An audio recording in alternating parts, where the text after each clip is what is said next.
G'day, guys. Welcome back. Good to see you. Yeah, How are we, lads? good. Pretty much start every episode the same way, don't we? Yeah. Is that good for consistency, or should we spice it up a bit? Yeah, what? Crack a few jokes? Yeah. We could get our best dad jokes to start us off, couldn't we? Yeah. Yeah. Well, I used to have a phobia of speed humps, but I think I'm over it. That's pretty good. My kids really love, oh yeah, mate, your bum's broken. It's got a crack in it. That's a good one. All right, well, maybe we'll do that from now on. Most stupid jokes are the funniest. Yeah. Do you know what's really good? What laughter is really good for? Stress management. Yeah. Yeah. How was that seamless segue? That was a lovely segue. Yeah. How are you, Mick? Very good, very good. I was doing extremely good till I heard those two jokes. Now I'm not so good. What do you got for us then? Give us a good one. I don't have one off the top of my head, boys. I've been too deep in preparation for today's podcast. Stress minimisation. What's a pirate's favourite letter? Arr. No, it'd be the C. Oh. All right. Sorry, boys. Next week we're going to bring a couple each. All right. Yeah. That's next week's homework. All right. Sorry. It is a serious topic. It is. But one of the things that would be good for stress management is laughter and community. But yeah. Stress management we're going to talk about today.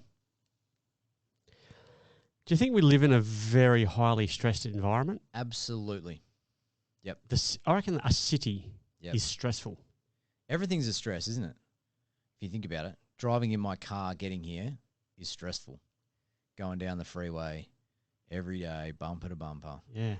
Yeah. I mean, we have talked about stress in the past, a couple of types. Chronic, which is ongoing all the time, and acute stress. So, exercise, we talked about zone 2 cardio last week. Zone 2 cardio, a little bit of a stressor, or if you have a HIIT session, that's an acute stress, just body comes in. Adaptive hormones come in, make us better for the next time. But when we're talking about chronic stress that is all the time, and living in a city, I reckon is definitely that. Having chronic stress is definitely bad for us. Yeah, so it's fun. Go, Mick. It's funny you say that, Jonesy, because I recently had a good friend, one of my best mates, come over and visit me. He's over in Western Australia with you boys, and he came to visit us over in the Whitsundays, which is where I'm residing at present.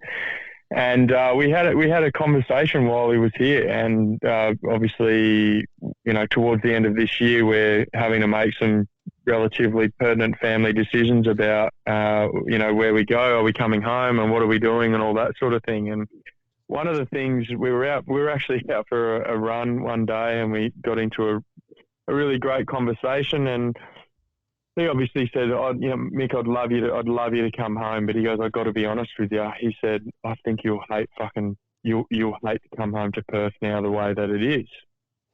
And I pressed him on that because, as you guys know, I haven't been home in a couple of years because of COVID and all these sorts of things. And I said, oh, why is that? And he said, Perth City now is like, he feels twice as busy and twice as agitated as what it was in, only 4 years ago.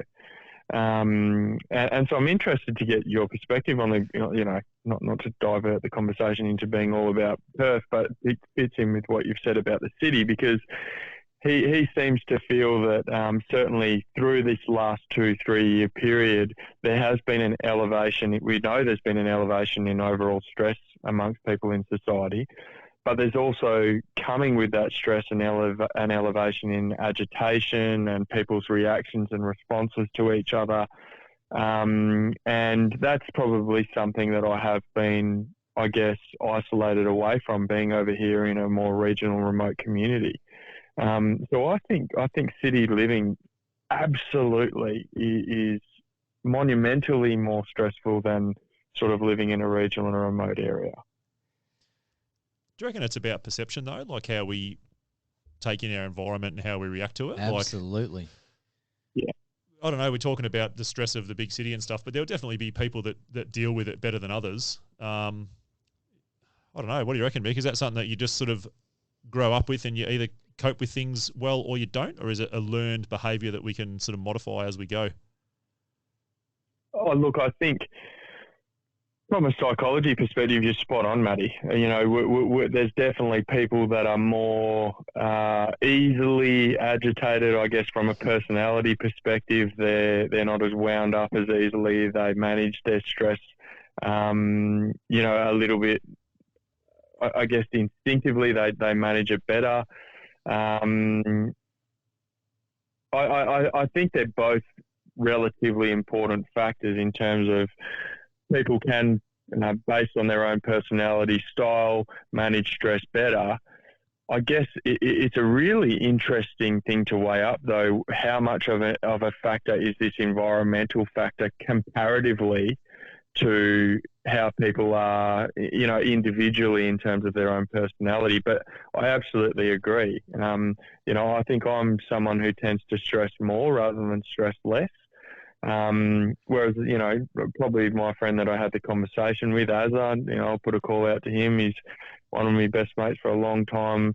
And one of the things I love about him is his ability to mitigate and manage stress and sort of idle his way through his life in a really balanced, harmonious way is something I've always been in awe of. So I think certainly personality plays a big part. I think with environment, mate, the city environment is just an unnatural environment for humans to live in.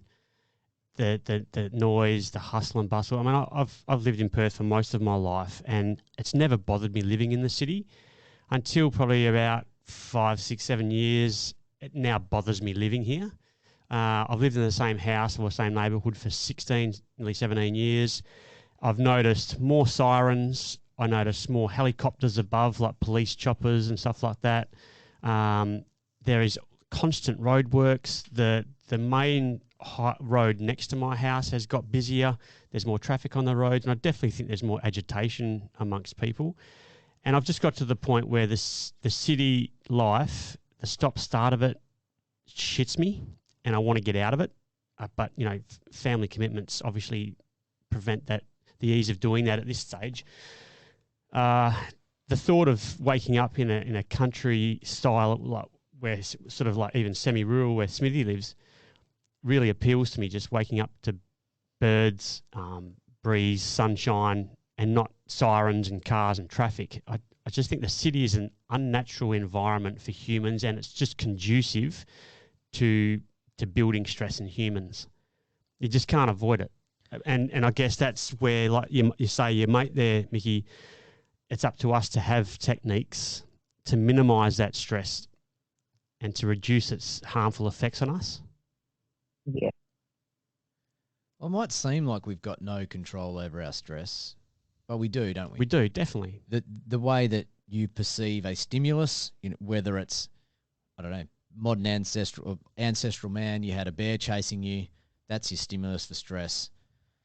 You run like the clappers to get out of the way. Or whether it's traffic these days, as the modern ancestral man, traffic, city living, you know, public speaking, whatever it might be, the way that we perceive. So you got the stimulus, you got your perception of that stress. So public speaking for someone might be really stressful, and for others it might not be. Yeah, I don't mind public speaking, so that doesn't probably peak me out too much as, say, I don't know, a bear chasing me, whatever it might be. But, you know, and then we've got our response to that. You know, your response to the stress of driving, and you have a bad driver. You know, we can control that. So, and do we need mitigation techniques to do that? I reckon in the city environment, most definitely. I think you need to have that stimulus, change your perception, and then your response is different, different to what that will be. Yeah, and people are probably already doing those minimisation techniques without even thinking about it. Yep. You know, chucking on, I don't know, something peaceful in the car, or, you know, some dolphin music or something, or even listening to bullshit chat radio in the mornings that make them laugh. Yeah. Little things like that that people do without thinking. But I think some of them you need to train and maybe try and reframe the perception of that stimulus and then control the response that you have over the stress. And One of my one of my big ones when I talk about it with my kids was, a New Year's resolution was to be less angry on the road.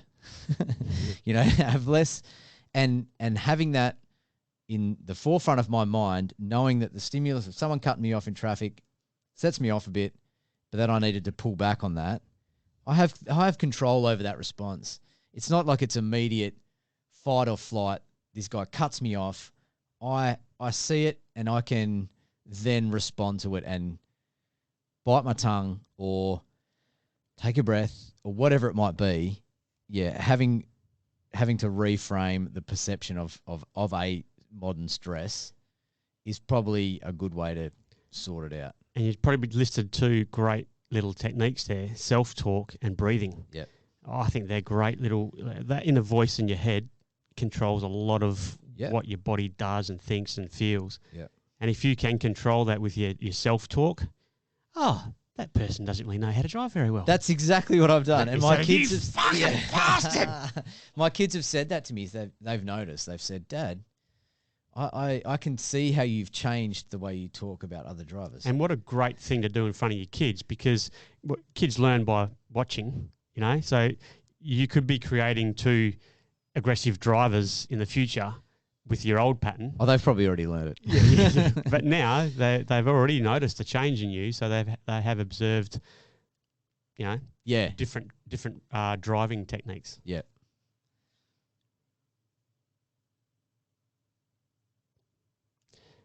Silence is a very good stress release too. Sure is. Music versus silence. What do you reckon? I love some music to help me unwind. It might be distracting from the thoughts in your head. You know what I mean? Like maybe it's sometimes that perception, and then if you go over it in your head a lot, increases your stress level. Yeah. I mean, a bit of heavy metal sometimes causes a bit of stress while you're driving, whereas some nice dolphin music. Dolphin. Do you listen to that much? I used to. Yeah. Yeah, a bit of whale song. Yeah. Get the edit button ready, Smithy. What do you reckon, Mick? Well, boys, one that look, I know we've spoken about this extensively, and we won't harp on about it too much. But having gone through a relatively stressful 6 years personally, and it's something that I've noticed when I've neglected it, it really there's a really detrimental impact to my mental health is exercise and consistency of exercise. And exercise for me has always been about routine and structure, and it's something, speaking to personality types again, routine and structure is really important for me. But when I don't exercise, what I've identified is that my stress levels naturally seem to elevate, and so it's even something that my wife's identified, that she'll see a change in, I don't know, whether it's my attitude or the way that I'm presenting in the house, and she'll actually say to me, you need to go for a run, or you need to go and do some exercise, or you need to go and do this, and she's normally spot on. Like there'll have been a day or day and a half where I haven't done anything, and so for me, consistency in exercise, it's as much about my mental health as it is my physical health. It's where I process. It's where I guess for me it's a form of meditation. I go out. I'm one of those people. I love running without any music, because the little intricate parts of life that are sort of causing me stress, whether they're little micro pressures or conflicts or things that have arisen, I'm just processing them in my brain as I'm running, and if I go for a run or a ride or whatever. And then by the time I get home, it just feels like the load has lessened. And so for me, I think, we're going to identify, I guess some factors that have been important to all of us, but I think exercise and movement, really, really important for everyone. Yeah, for sure. As a stress management mitigation, definitely. Yep. Absolutely. Yeah. Yeah. Which is funny because it is in itself a little stressor. Mm. I talked about before. Yeah. You want those brief, high intensity, intermittent stresses, hormesis. What doesn't kill us makes us stronger, and all that. Yeah. Yeah, it's those chronic ones that we're a little bit more concerned about. Do you think lack of preparation and lack of control over the situation? For me, I think that would be my biggest stress. Is okay, I'll go back. I must seem like a fucking really angry driver, but I'll go back to the traffic one. Say if I'm running late, my lack of preparation has made me run late for something, and that is a major stress for me. Yep. I haven't given myself enough time, and that then, if someone cuts you off, then you're angry. You're like, get out of the way. I'm driving real quick. I've got to move here. So that lack of preparation and lack of control of the situation elevates my stress. Yeah. And have you noticed that when you are running on time, it doesn't really matter as much if someone pulls out in front of you? And that was one of my points, is time management. I think if your time management is good and you are in control of your time, then stress is minimised. So, having a diary or a to-do list, I'm a big fan of to-do lists, and I often, go through the day and cross them off. Yeah. It gives Isn't that rewarding? It is I think rewarding. It's somewhat rewarding having a list and physically ticking them off, physically writing them down and physically ticking them off and going, at the end of the day, look what I've done. Yeah. But at the start of that day, you've got a plan, and you can manage your time accordingly and be in control of your time. Yeah. And I think you're hitting the nail on the head there, mate. It's prioritising your demands and being in control of your time management. Yeah. Yeah. And going back to the road thing, I mean, even just avoiding stressful situations, whether it be a work colleague that causes you stress, like just avoiding them, or say the freeway traffic gives you the shits, take a different route, even if it is 5 or 10 minutes longer, as long as you've got your time management in check. A 5 to 10 minute longer journey down some side streets or down the beach road, you avoided that stressful situation. Yeah, that's an ideal one, isn't it? I mean, you want to have that fight or flight scenario, which is ancestrally what we were.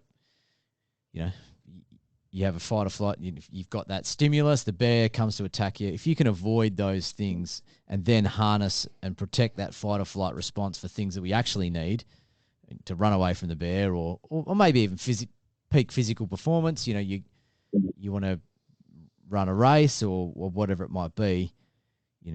You want to save that fight or flight stress for those scenarios. The real serious things. Yeah, we don't want to have that all the time. And if you can avoid them, that's a great way to do it. I mean, one technique that we've used at home, and I think I've talked about it before, is this 30-second breathing meditation. You touched on breathing. It works really well for kids, and I've used it myself, is to choose 3 things in the room: plant, not people, but, plant, TV, bookshelf. And then you say the word, you take 3 breaths, you say the next word, take 3 breaths, say the next word, 3 breaths. And that takes about 30 seconds. And then after that 30 seconds, the stress that you had is dissipated. Yeah. And as a 30-second mitigation that you can use, I mean, you know what kids are like. Some things stress them out a lot more than need be. That's a really good technique for a kid and even an adult to use. Well, it's like the old count to 10 concept, isn't it? Yeah. Count to 10 before responding. Yeah. Particularly to somewhere in a conversation or a confrontation where you might overreact in the situation. Yeah. Count to 10. Take a few deep breaths. Yeah. They got that 4-4-4 method. 4 seconds in, 4 seconds out. Box breathing. Yep. Yeah. 4 seconds in, hold it for 4 seconds. 4 seconds out. Yep. Hold it for 4 seconds again, and continue the cycle.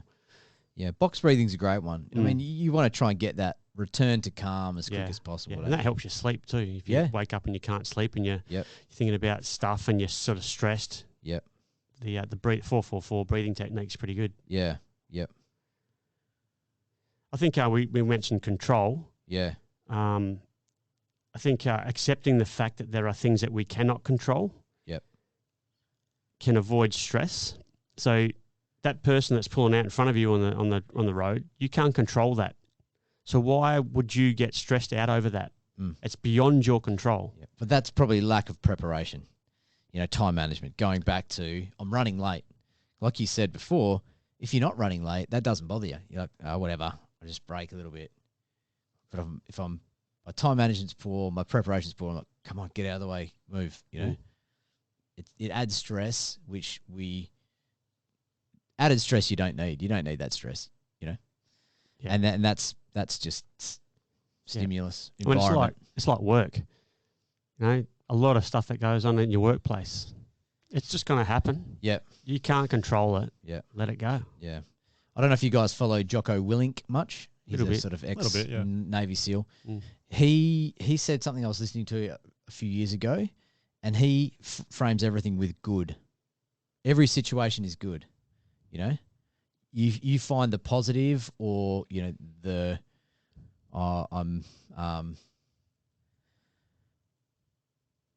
give us a scenario. I'm running late for work. Car breaks down. Oh, good. That gives me some time to sit here and think. There's nothing I can do about You're it. going to be late anyway. I'm going to be late anyway. Good. Comes back take to some that time. perception thing, doesn't it? Yeah. We've all got this data coming in 24/7, 365, and our brains sort of sifting it and sorting it and categorizing it. And how we sort of choose to perceive all that data that comes in is really how it's going to make us feel, isn't it? Yeah. So if we can sort of your modify, attitude and yeah, sort of probably a lot of it's conditioning. Like if you grow up and I don't know, you have very angry parents or friends or something like that, or your peer group, I would imagine that's likely to wear off on you a little bit and sort of modify how you're going to react to things a little bit more. But if you grow up in a monastery full of Buddhist monks, you're probably going to maybe be a little bit more chilled when shit goes down. Yeah. Yeah, I don't know. True. It's Very true. Yeah, definitely. it's an interesting one. Yeah. I guess how you frame that response and the stimulus is. Yeah. Probably something you need to train your brain for quite a long time, isn't it? To get to that. Yeah. Good, the car's on fire. That's a good opportunity for me to buy a new car. Yeah, this one was terrible. Yeah. It's on fire. Yeah. Well, it's sort of like I've got a friend who always, when you say, "G'day, Elbow, how are you?" he'll say, "Very well." Anthony Albanese is your buddy. No, a mate of mine, Elbow. Oh, Shout Elbow. out to Elbow. Yeah, Carlton supporter. It's his only fault. Yeah. Yeah, but he will say, "Very well," with a bit of passion behind it. It's not just, "Yeah, good mate, how are you?" He says very well, and he believes that actually reinforces in his own brain that he is very well. Going well. Yeah. It's like positive actually, self-talk. yeah, and it actually makes you feel better too. Oh, gee, this guy's very well. Maybe I should be very well too. You know what I mean? He's very well, and I'm not. Mm. Yeah. Bit of self as Affirmation. affirmation. Yeah. Mm. Yeah. Yeah. You got any more, Mick? This is right up your alley, bro. Yeah, in terms of mitigation, I mean, I've sort of tried to cover off a few of the ones that we've spoken about, and I think they fit within our ancestral living. And we spoke a couple of weeks ago about longevity and the different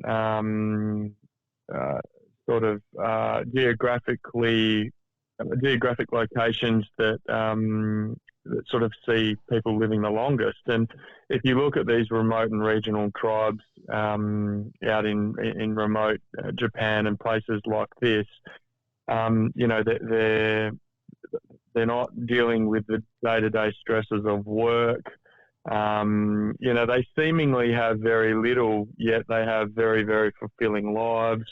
I think one of the major things which I think is very detrimental to people's, I guess, mental, emotional health is screen time.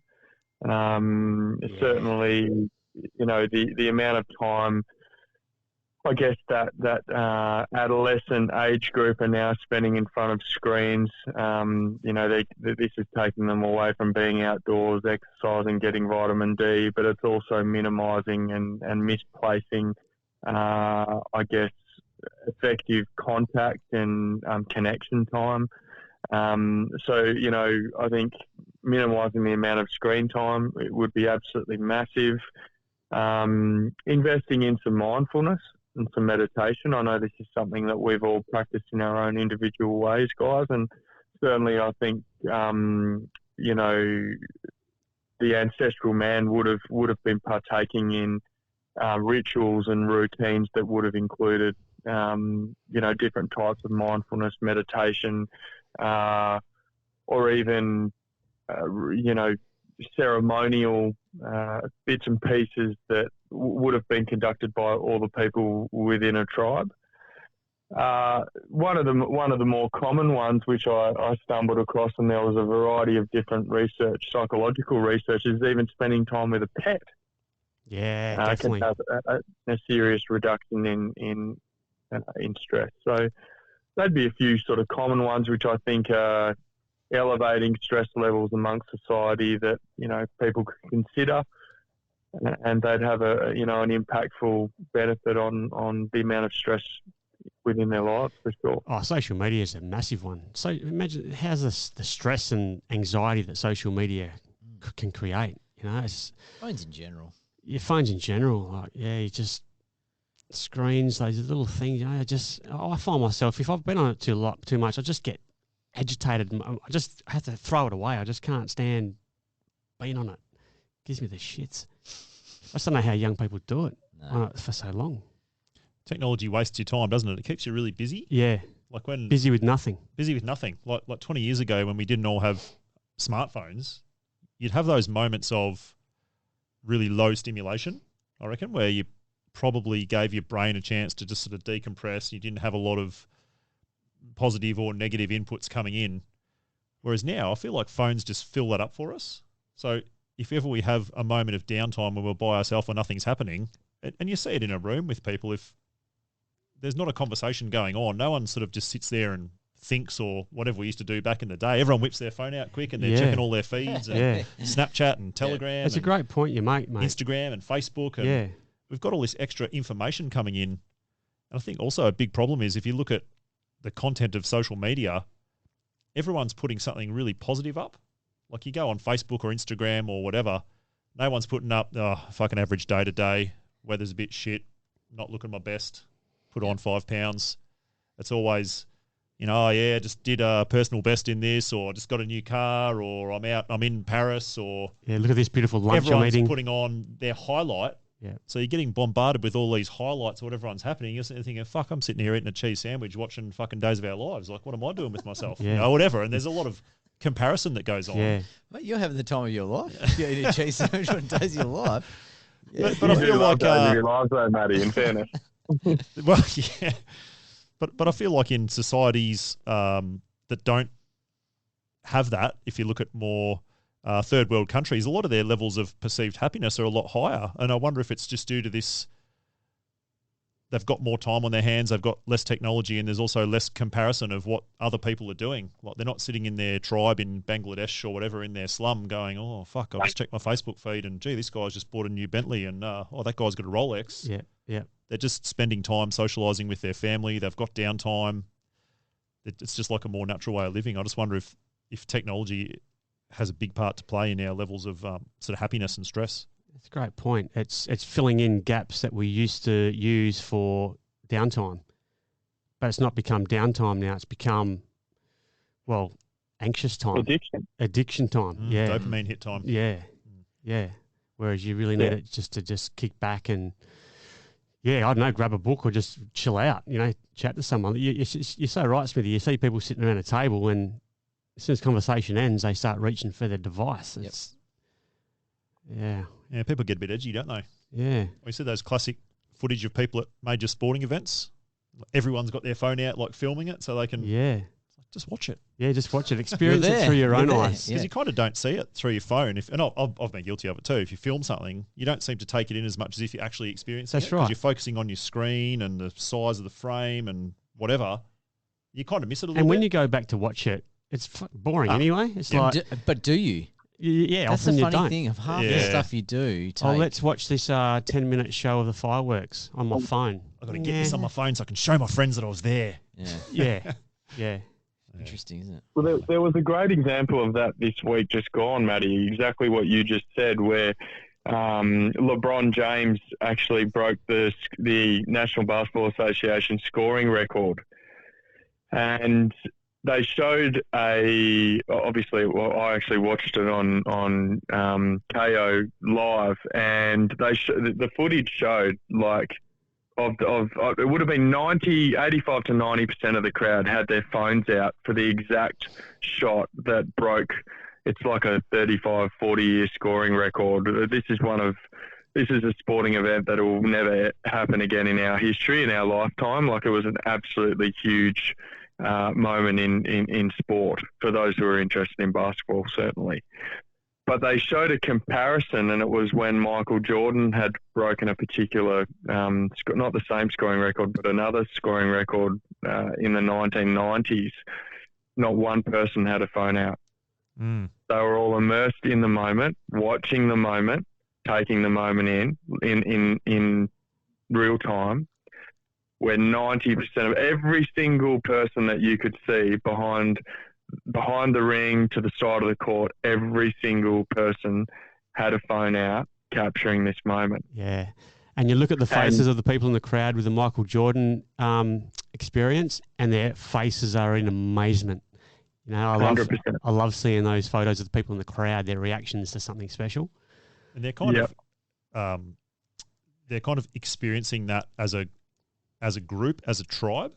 Whereas I feel like once you get on your phone, you become very singular and you're sort of less aware of like what's going on around you. Yeah, it's a great point. It's sort of like the Michael Jordan one is almost like a crowd of people all together, like witnessing this great moment, versus the LeBron one is a little bit more like a whole bunch of individuals in a room trying to film it on their own device. They can have their own record of it. That's a great point. Yeah, I find that anyway. Like, I find if I'm on my phone, Yeah. it does take away your peripheral awareness of what's happening. Yeah.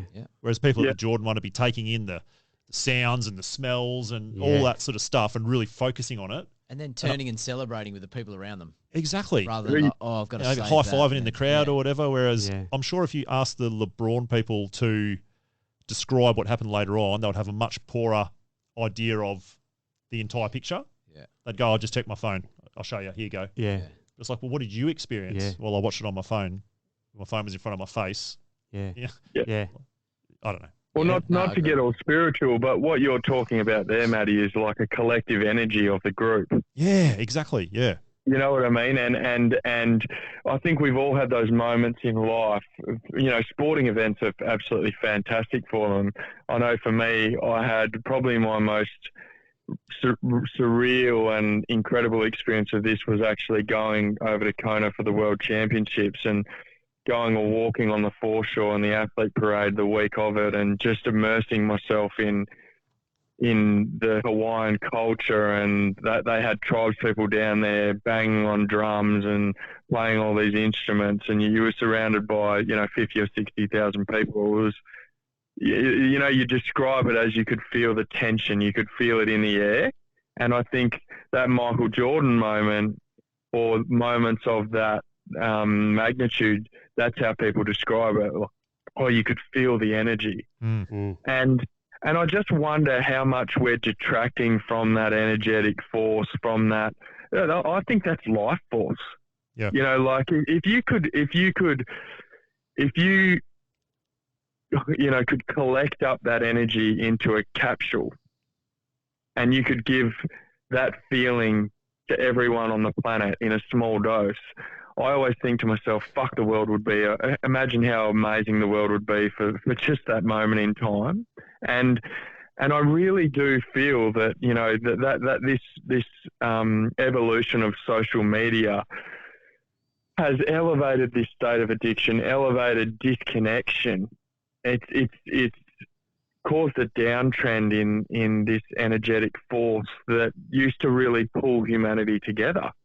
And we call it the social network. It should be called the fucking dissocial network or the antisocial network, because we're not connecting as a humanity how we were meant to connect. We're not sitting in front of our friends, undistracted by our fucking devices, looking each other in the eye, connecting, feeling each other, listening properly.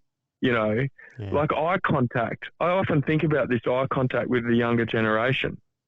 Something I was really, really drummed into me as a kid was, when you're speaking with an adult, mate, look them in the eye. Look them in the eye and give them respect to listen to them properly. And, my dad and mum would, particularly dad would drum into me, when you listen to someone, you're not just listening with your ears. You're listening with your eyes, and you're listening with a full intention. How many kids can do that these days? Yeah, it's a dying art, isn't it? It is. And I'm rambling on here, but it's something that I've really noticed. I will bring one study up just because I think it's a huge concern, and I have brought this up before, but it's definitely pertinent to today.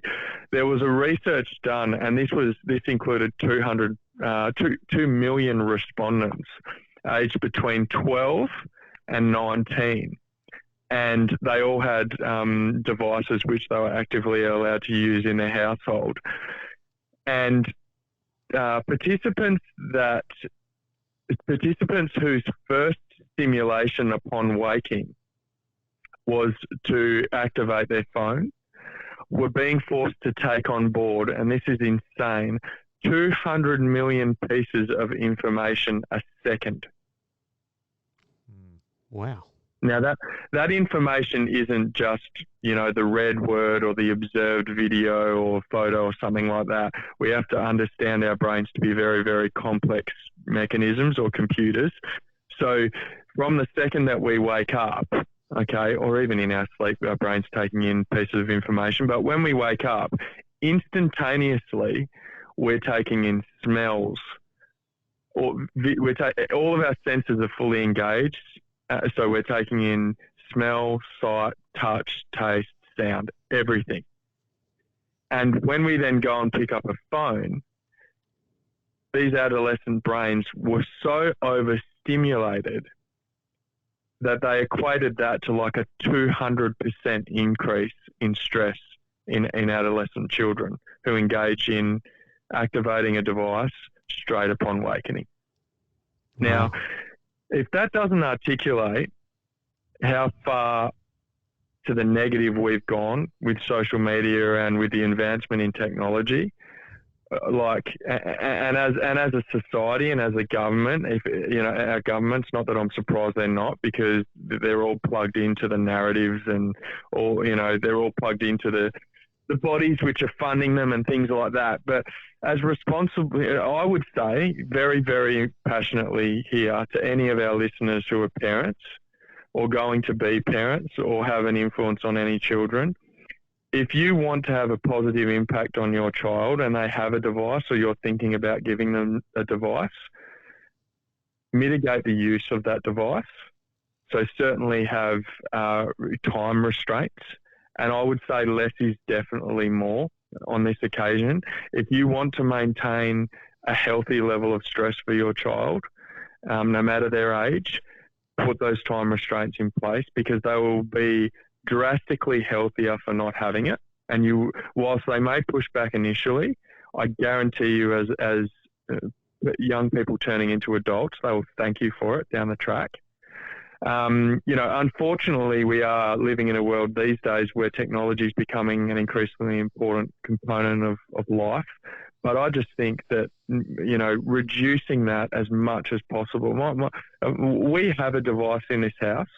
We purchased it initially because we were forced to homeschool going through COVID because the schools all went into lockdown and all of the online learning, you required a device to do it. So we got a device, but we strongly mitigate use of that device.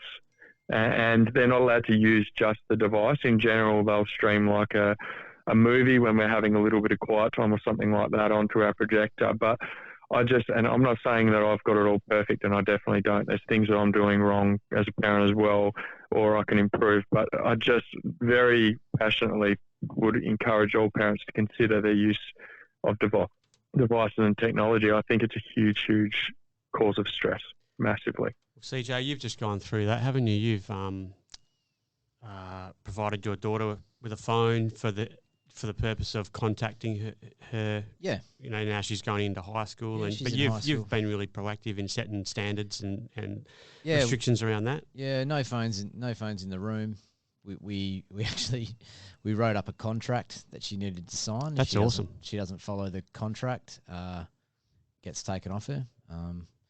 Yeah, and that was, you don't charge your phone in your room. You don't take your phone in your room. You don't.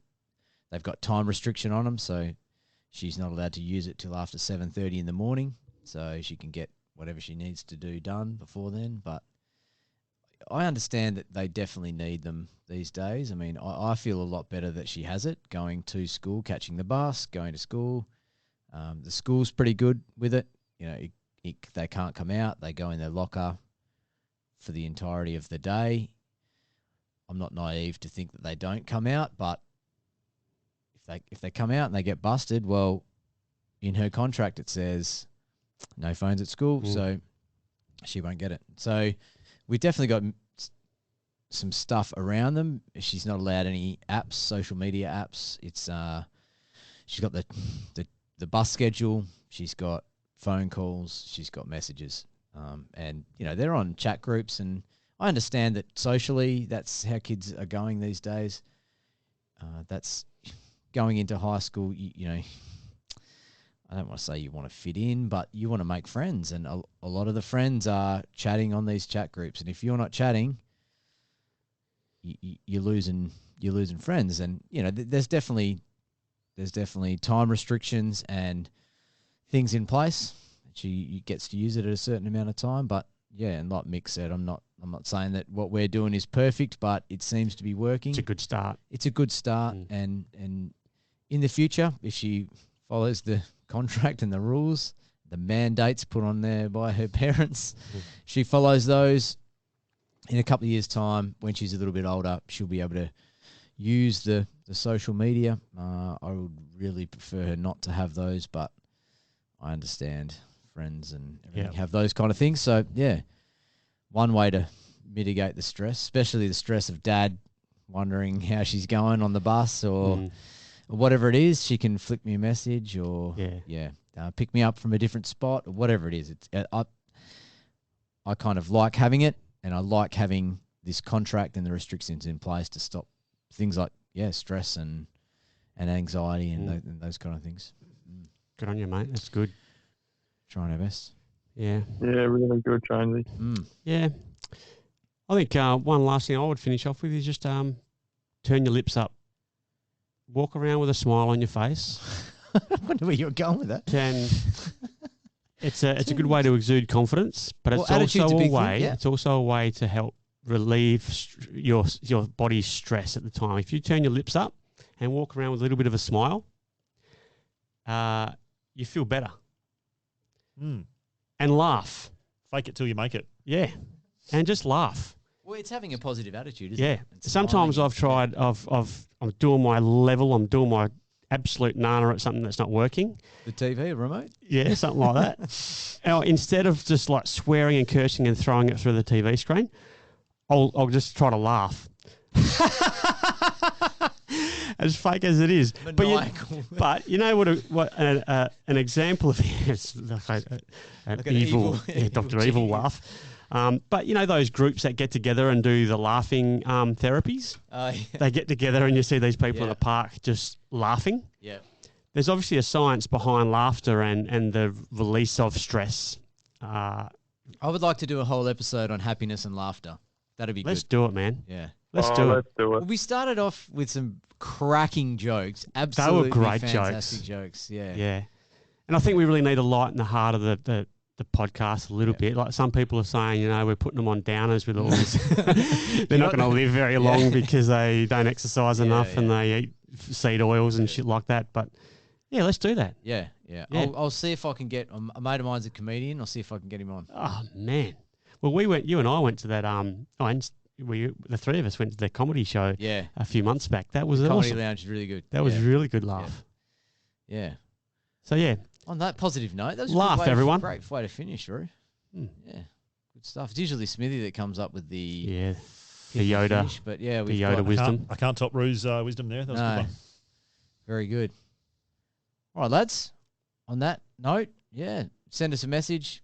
Interact with us on Instagram, Modern Ancestral Man on Instagram, modernancestralman@gmail.com, and Do you want to prepare the outro this week? Till next time, we'll see you then. Get what ready? The air guitar. Oh, that was piss weak. That's your thing. I can't do that. Get your air guitars ready. See you, lads.